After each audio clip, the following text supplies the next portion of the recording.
Today is a WRAL weather alert day with a level 1 and 2 risk for severe storms. I'll show you the latest timeline for when those storms may arrive where you are. A 4-year-old has died after a drowning at a Raleigh apartment complex. What we are learning about the moments after that child was discovered. Also, members of the state Senate GOP will attempt to override Governor Cooper's veto of the new abortion ban. We're keeping an eye on developments at the legislature. Today is a weather alert day with 1 and 2 level risk for severe storms across our area. Good afternoon to you. I'm Jeff Hogan. And I'm Michelle McConaughey in for Renee Chu. Thanks for joining us. Our morning showers will transition into storms later this afternoon. Elizabeth Gardner is in the WRAL Severe Weather Center with a look at what time the storms will arrive where you are, Elizabeth. We're still seeing a few of those lingering showers from this morning, especially up in our northeastern counties. We're beginning to see a few breaks in the clouds, and that may help to destabilize the atmosphere a little bit. This is not a thunderstorm. It's just a light shower that's getting ready to move through Roanoke Rapids. We've seen a few of those popping up here and there this morning. But we'll begin to change things up here over the next couple of hours. We take a look at our high resolution satellite, and you can see the dark shaded areas. That's where the sun has come out, and it's going to start to warm up the surface of the earth. That's going to cause some destabilization. It'll make for good conditions for some scattered storms to start to develop. It is a bit cloudier off to the north and east, so we're expecting those storms to develop starting in the west and sliding eastward. Our weather alert day, the timeline for that likely to be starting around the time of the evening commute and lasting until maybe 10 or maybe even midnight in some places. Our threats, 60-mile-per-hour winds or stronger straight line winds that could cause some trees to fall, and then isolated tornadoes, especially in that level 2 risk area, which is going to be from the triangle area north and west. So let's walk through Futurecast. This is the latest model update, and you can see at 3 o'clock, a little tiny shower, a little thunderstorm could pop up at that point. At 5 o'clock, again, there may be a handful of those during the evening commute, but most of us stay dry. At 7 o'clock, we start to see the line of thunderstorms forming up, and by 9 o'clock, it begins to slide into our viewing area. You can see at 11 o'clock from Rocky Mount to Goldsboro toward Fayetteville and Southern Pines. That's where the line is, and then it continues to slide eastward and out of the viewing area around midnight to 1 o'clock. After that, we're done, and that would be the end of our severe weather threat. Wednesday, you can see skies clearing, and it looks like Wednesday will be a nice day. So let's take another look at the timeline for the thunderstorms. We're in a bit of a lull right now. We could see another isolated shower for a bit, and then we'll start to see a few isolated cells developing between 3 and 5, and then we get into that strong line of thunderstorms that comes through starting around 7 or 8 and ending around midnight or 1 o'clock. We'll continue to take a look at the timeline for these thunderstorms as we go through the newscast. We'll also take a peek at the weekend when we could also see some rain. With breaking news this noon, just minutes ago, we learned a 4-year-old boy has died after drowning at an apartment complex pool. Keenan Willard is live at Falls Creek Apartments near Thornton Road and Capitol Boulevard where this happened. And Keenan, we understand the radio traffic coming in from first responders tells us a lot more about what happened there. What a tragic scene. An awful update here. Just in the last 10 minutes, police saying that child who was found here at the pool at the Falls Creek Apartments, originally in serious condition, we now have confirmation that 4-year-old boy has died. Officers came out here around 7:45, finding the child in the pool there, and you can see this is video from Sky 5 over the complex. You can see them trying to provide life-saving measures there by the side of the pool, and this was an all-hands effort. This parking lot area was full of first responders, ambulances, multiple police units. They ended up taking the child to the hospital, but in the following hours, that boy was pronounced dead. Now, he was missing for over an hour, according to Broadcastify radio traffic you can hear here. Going to be a 4-year-old patient, and they had been missing for about an hour, unknown how long they've been now. It's just a horrific incident here. First, a child going missing, and according to police, making his way inside the pool in some unknown way. We actually went to the office here and spoke with somebody, asking them what security measures are in place here at the complex to stop a child from getting to the pool by themselves. They declined to answer any of our questions. We're now putting those questions to the national company that owns this complex based out of Pennsylvania. We're hoping to bring their answers in the hours ahead. Back to you. All right, Keenan Willard live in Raleigh. What a terrible scene there. Thanks for the update. WRAL has learned a 7-year-old person died in a head-on collision in Wake County that happened on Piney Grove Wilbon Road yesterday afternoon. Highway Patrol says it was a little girl who was in the vehicle that caused the accident. Troopers say the driver ran off the road, overcorrected, and crossed the center line. No charges have been announced. If your child attends Wake County Public Schools, you may have to send more money for their school lunch next year. The school system is proposing a plan that would raise prices for all students. It would be a 25-cent increase. District leaders will discuss and vote on the move today. If approved, it would be the second time meal prices increased across the district in the past year. Last year, parents had to pay out more money because of the rising cost of food, supplies, and employee wages. WRAL has learned that Orange and Chatham County schools are also considering raising meal prices for students. And today, funding for students will likely be the focus as leaders with Durham Public Schools meet with Durham County commissioners. The two groups are holding a joint meeting at 9 o'clock this morning. They had that meeting then, and that's hours before county commissioners will meet to discuss the budget for the upcoming year. WRAL has learned resources for mental health will also be one of the topics that are considered at the meeting. It'll be streamed on Facebook. And Wayne County Public Schools now has a new superintendent. The board unanimously approved Dr. Marcus Witcher to serve a 4-year term. He was born and raised in Pitt County and attended East Carolina University. He spent most of his career in Edgecombe County, first as a teacher, then in administration. He also served on the Pitt County Board of Education. Dr. Witcher's first day is July 1st. New abortion restrictions will likely pass into law later today, limiting abortions after 12 weeks in North Carolina and requiring new steps to get an abortion that critics say will make it harder for women with low incomes to get an abortion at any time. WRAL state government reporter Travis Fain joins us now to discuss this. Travis, this bill has been moving quickly. Tell us what it does briefly. Takes the current cutoff on abortions in North Carolina law from 20 weeks pregnancy down to 12 weeks. With exceptions for rape, incest, fetal abnormalities, medical emergencies. You could have an abortion after 12 weeks in those cases. It also requires an in-person doctor's visit at least 72 hours before an abortion. Current law allows a phone consultation there. New law makes that in-person, and then it adds another appointment after the abortion. So that's 3 doctor's appointments.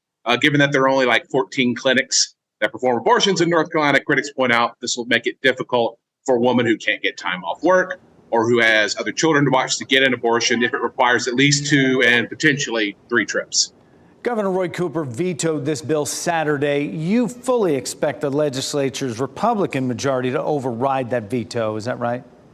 Yeah, that's right. Lawmakers announced yesterday they'd override the governor today, both in the House and the Senate. So it's possible something goes wrong with that plan. But usually when leadership announces something like that, when they move this quickly, means they have the votes. So that process starts sometime in the Senate. After 4 p.m. today, Speaker of the House said, like maybe 20 minutes ago, he said this, the House is going to vote after 8 p.m. and that he has the votes he needs. This will probably be law tonight.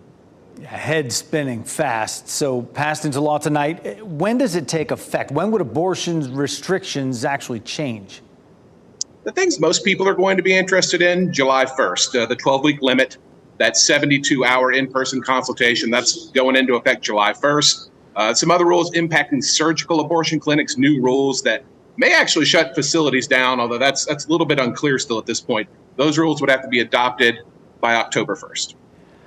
Travis Fain, live at the state legislature. Thank you so much. We will be bringing live team coverage all throughout the day. I know you stay on top of this abortion rights vote. We're following some breaking news just into the WRAL Live Center. Goldsboro police investigating a homicide. Apparently, according to police, it happened in the 3100 block of Cashwell Drive early this morning, around 5 a.m. Investigators say the woman was transported to Lenore Memorial Hospital, where she was pronounced dead. Police have not released her identity or possible motive for this shooting. Again, this happened in the 3100 block of Cashwell Drive there in Goldsboro. This is a developing story. Look for updates during this newscast online or in our news starting at 4. 2 staffers who were injured in a violent attack in the office of Congressman Jerry Connolly are now out of the hospital. The suspect accused of entering the office and demanding to know the location of the congressman in Virginia And when the attacker was told he wasn't in the office, he went on a rampage, injuring 2 of those staffers, one of them an intern who was working her first day on the job. The suspect in this case has a long history of run-ins with police. A thermometer is being recalled after reports of children being severely burned. 5 on Your Side says the recall involves this, the walnut wearable smart thermometer in the shape of a cartoon penguin. Chemicals can leak from the thermometer and burn or irritate children's skin. Parents should stop using the thermometer immediately and return it to the manufacturer. Bear care. And we're posting details about how to get your refund for this recall and other recalls 5 on Your Side has reported. Just go to WRAL.com and search recall. Let's take a look at stocks this noon. You see where the Dow Jones Industrial Average stands right now, and the graph on the top left there, all red all day. It has been in negative territory, down 200 points this noon. And next at noon, there were 4. The Carolina Hurricanes are one of them when they play Game 1 of the Eastern Conference Finals of the Stanley Cup playoffs. Also, we're seeing a lot of older model cars on the road. Why Americans are keeping their cars longer than ever. Plus at 12:30, some travel hacks to help ease your troubles during what could be a record-setting Memorial Day weekend of travel. Download the new WRAL streaming apps on Roku, Fire TV, Apple TV, and Android TV.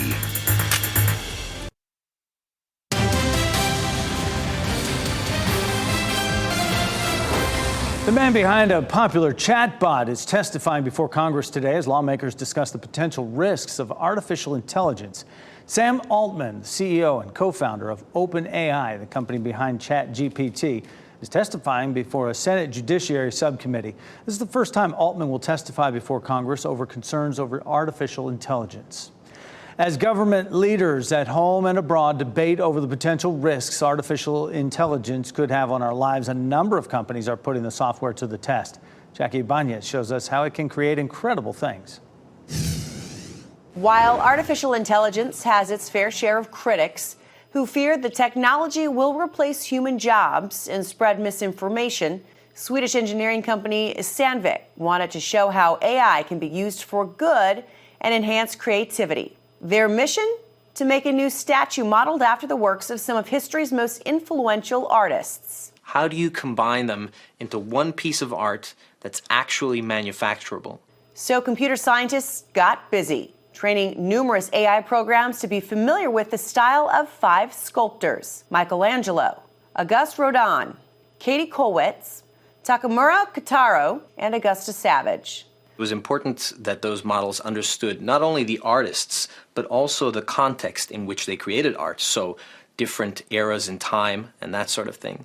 Once we were able to create images that really embodied the spirit of these artists, we also had new models that created 3D models that understood how the human body was posed and shaped. Once AI made the blueprint for their sculpture, engineers at Sandvik used more than 20 different tools to carve it out of stainless steel. The result is what they're calling the impossible statue. It stands nearly 5 feet tall and weighs over 1,100 pounds. There's Jackie Ibanez reporting. And while AI is being used to create art, leaders on Capitol Hill are trying to prevent the technology from being misused in the future. And we're hearing from the Carolina Hurricanes as they continue their quest for the Stanley Cup. WRAL's Brian Schrader has been monitoring a press conference, Brian, that just wrapped up. What did they have to say? Well, you know, we learned last night that the Hurricanes are going to host the Florida Panthers in Game 1 of the Eastern Conference Finals. That's happening Thursday night. But this morning, we heard from your Carolina Hurricanes as they get ready. Interest is building as the Canes continue into the playoffs. A lot of people who might not be big hockey fans have been getting on the bandwagon over the past few weeks as the Hurricanes keep rolling. And Canes defenseman Jacob Slavin says that he is glad to see it. Everyone's excited about it. People that I talk to outside the rink are excited about it. And so, yeah, I think there's a little bit of momentum there and continuing to build just the community here that we have in Raleigh. The Canes made it this far in the playoffs back in 2019, and Slavin, of course, is hoping for a better outcome this time around. He says they're going to take it one game at a time, and that first one, again, is Thursday night. Carolina and Florida meeting in the playoffs for the very first time. Puck drops at PNC Arena at 8 o'clock Thursday evening.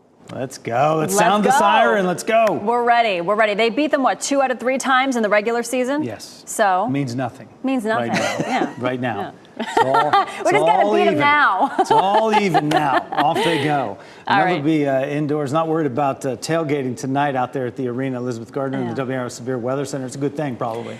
Definitely. You don't want to be outside. Once we get past the evening commute and really into the evening and tonight, it's when we'll end up seeing a strong line of thunderstorms that comes through. We do have a level 1 risk in our eastern counties, and it's a level 2 risk in our western counties, including the Triangle area, north and west. Damaging wind, we could see at any part of the viewing area. That's where we could see some trees down. An isolated tornado is possible. I wouldn't expect this to be widespread, but it would be more likely in the yellow shaded area. So timing wise, we're looking at some stray cells beginning to develop around the evening commute, say around 5 o'clock, and we could continue to see some thunderstorms across the area through around midnight or even 1 a.m. Again, our biggest threat is going to be wind damage that could knock down a few trees, and in a few spots there could be an isolated tornado. We'll go back to the radar again. We do still have this tiny shower up here around Halifax, Northampton County.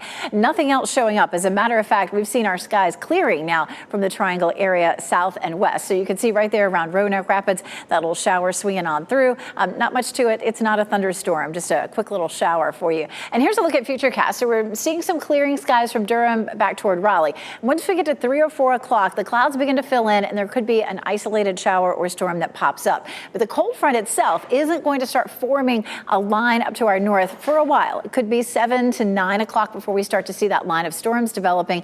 It moves through the Triangle area around 10:30, Rocky Mount back towards Southern Pines, and right around midnight around Goldsboro and Clinton would be some of the last counties to see that moving on by. And again, wind damage would be our biggest threat. Large hails possible. We could see some isolated flooding, especially in areas that see some of those heavy cells coming through. And again, just an isolated potential for a tornado. Before this gets here, folks are taking full advantage of a nice warm afternoon. You can see the flag flying there here at Pinehurst Resort and Country Club. Plenty of folks out there on the putting green. Right now it's 78 degrees around the Triangle, but it does feel sticky. Our dew point's way up at 64, so that feels on the muggy side. We'll climb into the mid 80s before we see those thunderstorms forming. 84 in Raleigh, 82 in Durham, 87 in Fayetteville. So muggy today, but that changes starting tomorrow. It feels very comfortable for Wednesday, Thursday, and Friday. It's going to be nice to get a chance to get outside. Afternoon highs will be in the 70s. Enjoy it. We get to the weekend, and of course, it feels like a requisite that we'll have a cold front coming through. We're going to go through some of the scenarios for when we could see some showers and thunderstorms again over the weekend in just a few minutes. All right, thanks, Elizabeth. Well, it's been just over 9 months since Raleigh launched its social district, and today at 4, we're getting our first update on how the pilot is going, plus the areas it could possibly get expanded to. Electric cars are gaining popularity, but their affordability has many holding off. Tonight at 6, 5 on Your Side explores the effort to bring down some of those costs and the tests we're doing on some of the more affordable EV models. And still ahead this noon, new research shows people are holding on to their cars longer than ever. What's behind this trend and which businesses stand to benefit the most? Plus, a new smartphone feature to help people in crisis. The technology pointing them to a lifeline.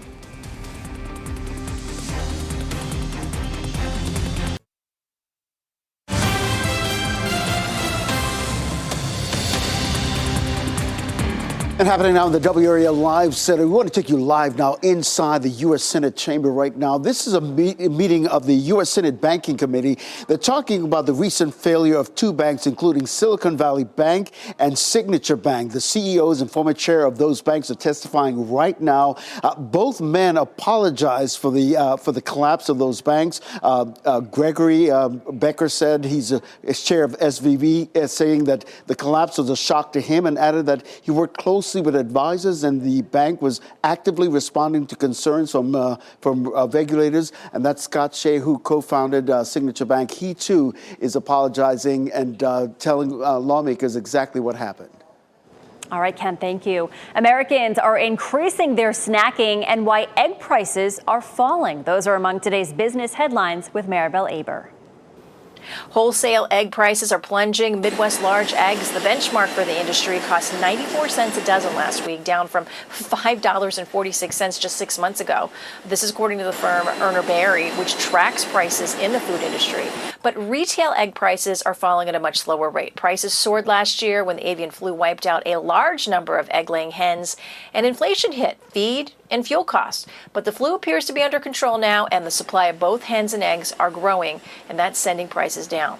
Gerber says potentially contaminated baby formula was distributed into stores in 8 states despite a recall. The products include 12.4-ounce cans of Good Start Soothe Pro powdered infant formula. Formula manufactured between January 2nd and 18th could contain a germ with the potential to seriously sicken infants. Now, some of the product may have been distributed to independent retailers in Indiana, Ohio, and Kentucky. More details are available on the FDA's website.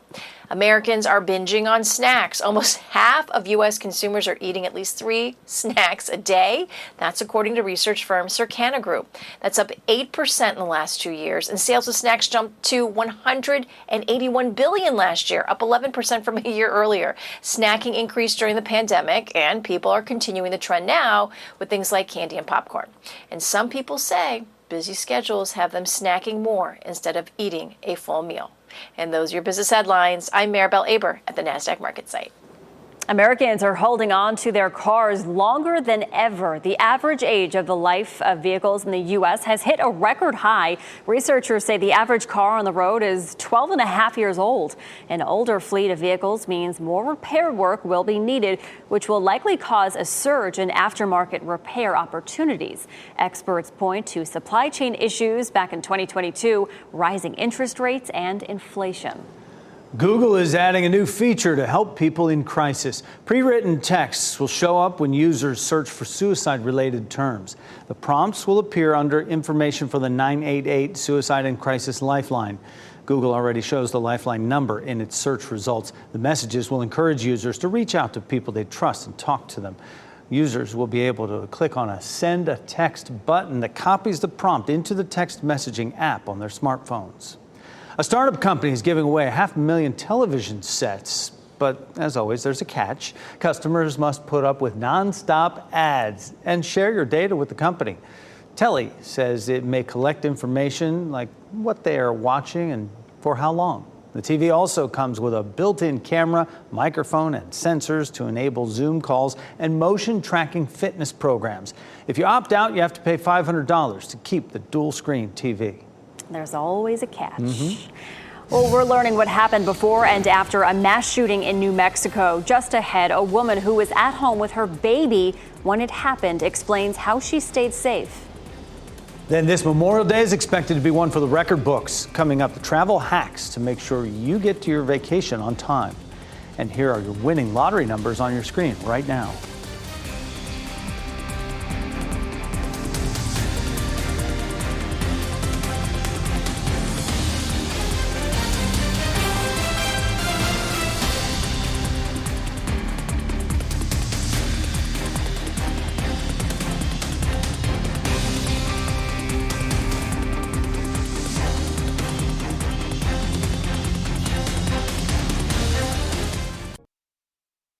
Live from WRAL News headquarters in Raleigh, your number one source for local news. WRAL News, coverage you can count on. Police in Farmington, New Mexico are searching for a motive in the latest mass shooting. Officers say an 18-year-old male killed 3 people and injured 6 others, including 2 police officers. The shooter was then shot and killed by police.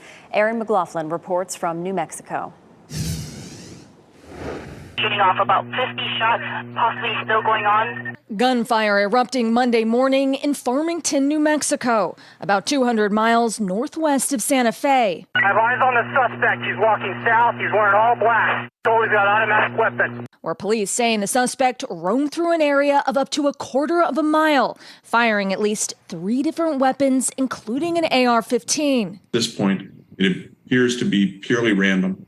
At least 6 houses and 3 cars were shot in the course of the event as the suspect randomly fired at whatever entered his head to shoot at. 3 people were killed and 6 others injured, including 2 police officers, now in stable condition. The 18-year-old suspect seen here before he was shot and killed by police. The governor and mayor praising law enforcement, saying it took just 5 minutes to stop the shooter, adding that quick response likely saved countless lives. Jolene Robledo was home with her baby daughter when she heard the shots. And it went from pop, pop, pop to pop, pop, pop, pop, pop, pop, pop. And I freaked out because I knew then that it was gunshots, and I just grabbed my daughter. We just barricaded in between the washer and the dryer. Her 1-year-old's bedroom window and wall pierced by bullets. 5 Democratic lawmakers from New Mexico issuing a joint statement saying, in part, today is a painful reminder that we must do more. We are committed to fighting for sensible gun safety measures that will keep New Mexicans safe. There have been 225 mass shootings in 2023 alone, according to the Gun Violence Archive, which includes any shooting with at least 4 victims. This morning, another community in the U.S. left reeling. It's heartbreaking for the victims, absolutely heartbreaking for the victims who are just going about their everyday life. That was Erin McLaughlin reporting. The San Francisco District Attorney's Office says no charges will be filed in the shooting death of Banco Brown. Surveillance video shows the confrontation between a Walgreens security guard and Brown. The 24-year-old transgender black man was shot after allegedly shoplifting from the store. The guard said he believed that his life was in imminent danger. A 12-year-old is charged with murder in the shooting death of a Sonic employee. This happened in Keene, Texas, south of Fort Worth. Police say the Sonic employee confronted a man for peeing in the restaurant's parking lot, and then the two started fighting. That's when officers say the 12-year-old who was in the back seat of the man's car shot the employee several times. Police confiscated several guns from the child. The man the child was with is also charged with murder. A third person is now facing charges connected to the killing of a man in Garner. Jonte Bell of Anger was charged yesterday with accessory after the fact to murder. It comes after the shooting death of Antoine Chisholm at a home on Kentucky Drive in Garner on May 8th. Chisholm's fiancee, Petite Bell, along with Howard Covington Jr., are facing murder charges. Chisholm's mother says her son and Bell got engaged 2 days before he was killed. Chisholm left behind 6 children. Researchers at Duke University are enrolling 50 people for an early stage trial to test an experimental universal influenza vaccine. The development of such a vaccine could eliminate the need for a yearly flu shot. Volunteers must be between 8 and 49 years old. Experts say a universal vaccine could be critical in the event of a future flu pandemic. 9 out of 10 adults in the U.S. still trust most childhood vaccines. A new survey found that they see the benefits of the measles, mumps, and rubella vaccines, or MMR. When it comes to the COVID vaccine, only about 60% say the benefits outweigh the risks. These 2 vaccines have key distinctions that may be affecting perceptions. One is that the COVID vaccines were new and highly politicized, and also the side effects for the COVID vaccines were more front and center.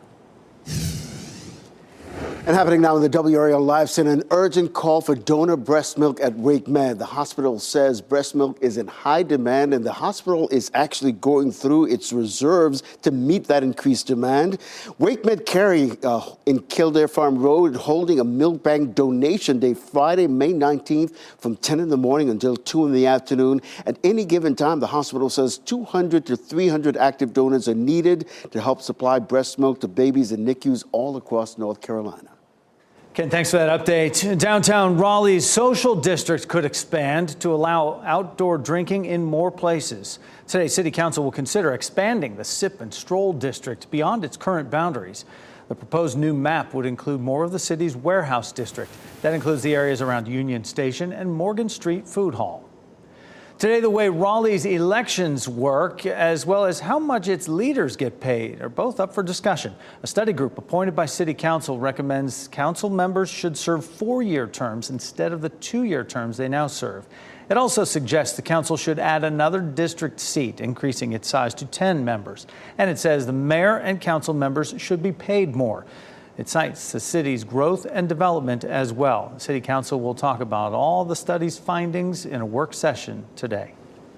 The unofficial start of the summer is just 2 weeks away, and AAA says this Memorial Day will be one for the record books. You're looking at a live picture right now from RDU International, where plans are already in the works to keep passengers moving. Cole Higgins has some travel hacks for the millions of people driving or flying to their destinations. Get ready for a record-breaking Memorial Day. According to AAA, 42.3 million Americans are expected to travel 50 miles or more from home over the holiday weekend. The desire to travel is high. It's back to what it was pre-pandemic. Compared to 2022, that's a 7% increase, or nearly 3 million more people. And AAA says it's a glimpse of what's ahead this summer travel season, saying roads and airports will be busier than before the pandemic. More people feel comfortable flying now. More people are booking trips ahead of time. And what that shows is that there's a demand for flights despite inflation. According to AAA, this Memorial Day weekend, we could see the busiest airports since 2005. AAA recommends booking the first flight in the morning since it has fewer disruptions than later flights. Don't check in bags and be flexible. Have those plan Bs and plan Cs in effect, knowing that potentially you could run into delays or cancellations at the airport. AAA says most travelers are expected to drive to their destination, while also noting car travel is still expected to be down from pre-pandemic levels by 500,000 travelers. Prices at the pump are likely fueling the increased demand for road trips. AAA says the national average for a gallon of gas is below $4, which is lower than it was last summer. AAA recommends avoiding the roads Friday afternoon from 3 to 6 p.m. and Monday between noon and 3 p.m. So if you can extend that weekend trip to Tuesday, perhaps, or maybe work remotely on Tuesday, come back Wednesday, play around with your schedule a little bit to avoid those big delays. That was Cole Higgins reporting. According to AAA, 3.4 million people are expected to fly this Memorial Day weekend. That's an 11% increase over last year. There's a new way to shop online. Which major retailer is hopping on the AI bandwagon? And fighting weight gain as we get older, the diet changes you should consider as you enter menopause.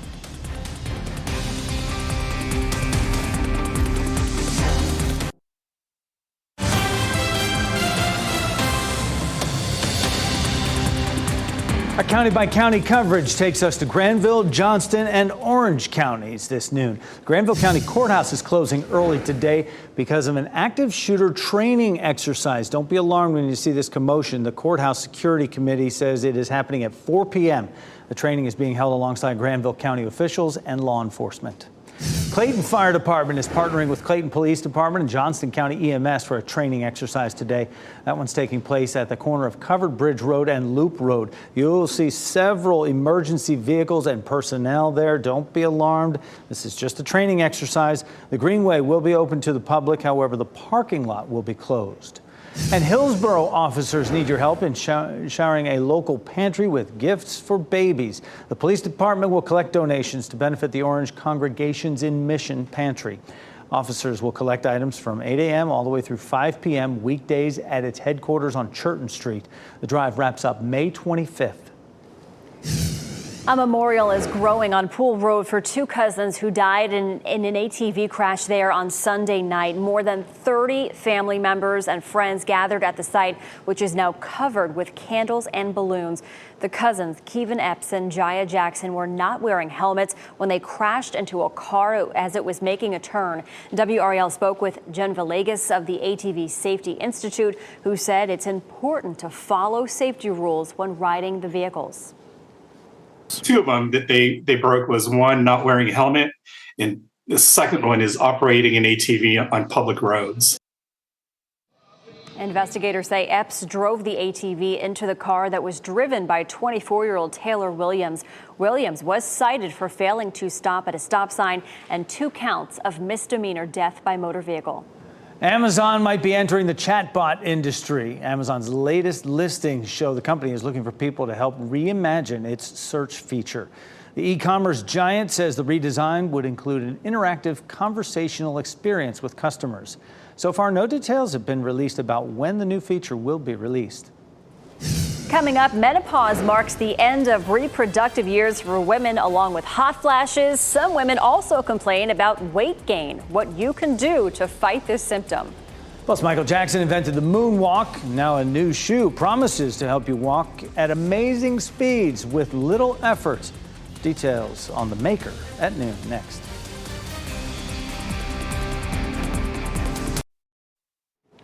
Menopause marks the end of reproductive years. Fluctuating hormonal levels can lead to a variety of unwanted symptoms, including hot flashes, night sweats, and sleep problems. Another common complaint is added pounds. Marty Velasco-Hames explains what's behind weight gain during menopause and what women can do about it. If you're a woman going through menopause and finding it harder than ever to maintain a healthy weight, you're not alone. Menopause is diagnosed clinically and retrospectively as 12 months past the last menstrual cycle. Weight gain is one of the things that many, if not all of my menopausal patients will share with me, that they're experiencing weight gain symptoms. That can be really challenging because your metabolism starts to really decrease around midlife. Dr. Kling recommends regular exercise that includes cardiovascular exercise for your heart health. Menopause is the time to lean into those healthy habits. Typically, those healthy lifestyle habits are going to provide the most success at helping during the menopause transition. In fact, we see pretty good data that weight loss or weight management can be helpful for managing menopause symptoms. So focusing on a healthy diet, on exercise, all of those can help. Exercise can even help with sexual functioning. So recognizing when you're doing those things, you're getting multiple benefits from it. That was Marty Velasco-Hames reporting. And sometimes changing your diet can help relieve menopause symptoms, limiting the amount of caffeine that you consume every day. Also, cutting back on spicy foods can make your hot flashes less severe. You can also add foods that contain plant estrogen into your diet, such as soybeans, chickpeas, beans, fruits, vegetables, and grains. If you're going to mix exercise into that today, better hurry before this weather moves in. Elizabeth Gardner in the WRAL Severe Weather Center. We saw where that level 1, level 2 risk is. Now a look at satellite.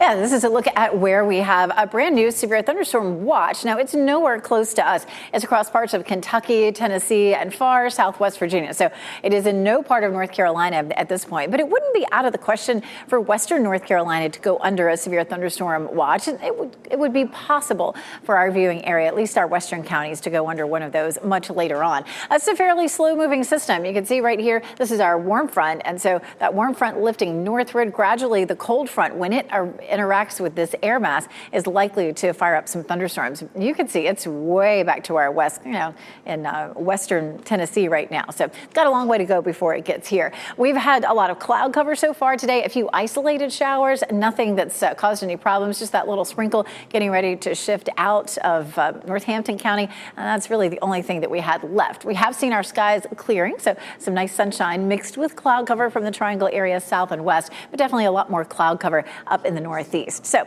we'll roll it through. At 2 o'clock, there could be a few isolated storms that fire up way ahead of the front itself. You can see one of those there at 3 o'clock. So 1 or 2 of these could pop up, especially up around Mecklenburg County, Virginia. You're going to be seeing the best chance of this during the late afternoon and early evening hours. There's 7 o'clock. And then finally, by the time we get to 7 to 9, we begin to see this line of thunderstorms forming up, and gradually it sinks southward between 9 and 10 o'clock, moving across the triangle, and by midnight around Clinton and Goldsboro. That's the line that's more likely to bring us some severe storms, but couldn't completely rule out seeing some of those stronger thunderstorms closer to the evening commute. So we're going to be watching out for that. We take a look at our severe weather threat. Again, it's a level 2 risk from the triangle area northward and westward, and then the level 1 risk in our eastern counties. Everybody's got an equal chance really of seeing some wind damage, those strong straight line winds. An isolated tornado would be more likely in our far western counties if we're going to see any of those, and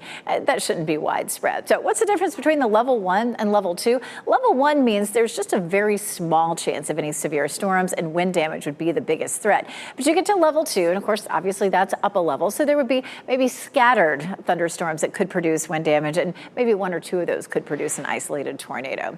We take a look at how much rain we could see, and certainly there's a lot of moisture in the atmosphere. Some of these storms could produce, say, up to 3/4 to an inch of rain and might produce some minor flooding. But a lot of folks are just going to see maybe a quarter of an inch to a half an inch of rain out of this as it swings on through as we get into this evening. Let's jump ahead and take a quick look at the weekend. Right now, it looks like Saturday is trending on the drier side, and we have a cold front that comes through. There's 5 p.m. Saturday that comes through Saturday night and lingers into maybe the first half of Sunday. But there are other models who move it a little faster, bringing in the rain maybe late Saturday and moving it out by Sunday morning. So it's something that we'll be watching closely as we get near the weekend. It looks like highs will be in the 80s. Certainly after today, we have some really pretty weather in our forecast for Wednesday, Thursday, and Friday. Thanks, Elizabeth. Couples can now make reservations for a new out-of-this-world wedding venue. We'll tell you how much this spectacular experience will cost you. And the winning Powerball numbers on your screen right now.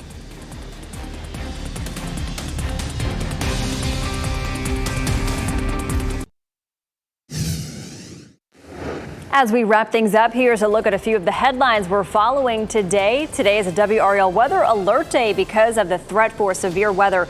The WRAL severe weather team is tracking the potential for damaging winds, severe hail, and isolated tornadoes in some areas. Download the WRAL weather app and watch our evening news for the latest forecast as the system moves in. We've learned a 4-year-old boy has died after he drowned in a pool. This happened in the Falls Creek apartment complex off Capitol Boulevard in Raleigh. WRAL Sky 5 was over the scene as emergency crews responded and performed CPR on that child. Investigators are working to learn how the boy was able to get into the pool. Authorities said there were no suspicious circumstances surrounding the drowning. This afternoon, lawmakers are expected to vote on Governor Roy Cooper's veto of a bill restricting abortion access in the state.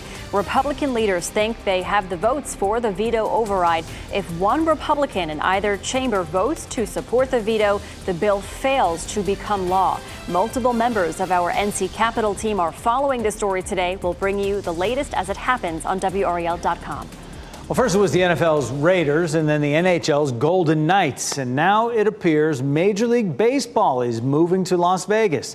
The Oakland A's have agreed to build a ballpark on the Las Vegas Strip. It would open in 2027 at a cost of $1.5 billion. The agreement is contingent upon Major League Baseball's relocation approval and the passing of public financing legislation. Walking faster just got easier with a new pair of shoes. Shift Robotics claims to have developed the world's fastest shoes called the Moonwalkers. The company says the shoes help people walk up to 7 miles per hour compared to the average human pace, which is about 3 miles per hour. The Moonwalkers are on sale for $1,400. Yeah, they'll sell out too. They're Watch. roller skates. Yeah, exactly. Well, starting next year, couples will have the chance to say I do in a venue that's out of this world. Space Perspective is offering couples the opportunity to get married in orbit using its carbon neutral balloon. The balloon spacecraft is called Neptune. It has giant windows where couples and their wedding guests can see views of Earth. The cost, $125,000 per seat. The company says we're taking reservations next year. Well, once the happy couple is back on the ground, they can honeymoon on their very own private island. Little Pipe Cay is located in the Bahamas. It's now selling for $100 million. The island was featured in the Pirates of the Caribbean movies and the James Bond film Casino Royale. The price includes a main residence, 4 guest homes, a private gym, a spa, a pool, and even a full staff. Sign me up. Invite me. Yeah. Our pet of the day likes to know where his people are at all times. This is Clarence. He's a plot hound mix, who's the whole package. Dog-friendly, people-friendly, child-friendly, crate-trained, house-trained. Clarence is about 1 to 2 years old, weighs 50 pounds. This boy's very intelligent. He is food-motivated, so he loves learning new skills and tricks. If you're interested in meeting Clarence, you can fill out the application at redbarnrescue.com today.